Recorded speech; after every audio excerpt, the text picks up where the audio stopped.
Hello friends, how are you doing? I hope this video finds you well. I am here today to share a reading of another poem from Wild Gardens, my debut poetry collection. This is a poem that I tend to think a lot about at this time of year, in early spring. It's not necessarily one of the strongest poems in the book. In fact, it's one of the oldest poems. I wrote the first draft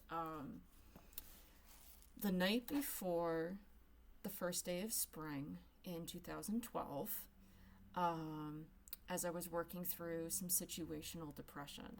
So, like I said, it's probably not one of the strongest poems in the book, but it's very meaningful. I think it's a beautiful example of how the symbolism of spring can apply to us in our everyday lives. So, this is called Eve of Spring.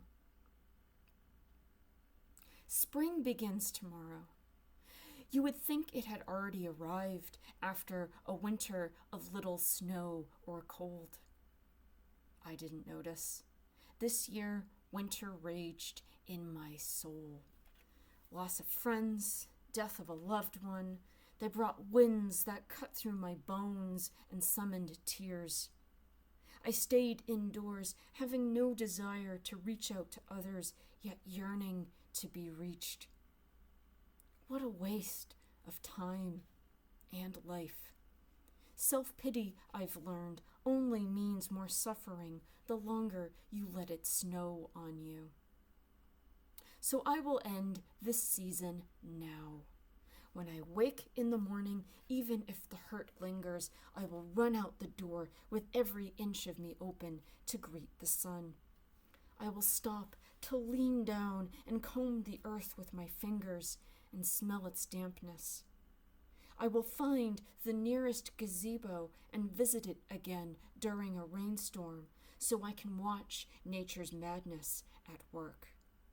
And I will smile at more strangers and bid them hello. Everyone longs to be acknowledged like the first flower of March, as if they're coming home, as if their presence matters to at least one living person.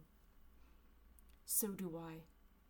And that will happen once the season changes outside and within. Thank you so much for listening. I hope you enjoyed this reading of Eve of Spring, and I will see you around. Let's do this again soon. What do you think?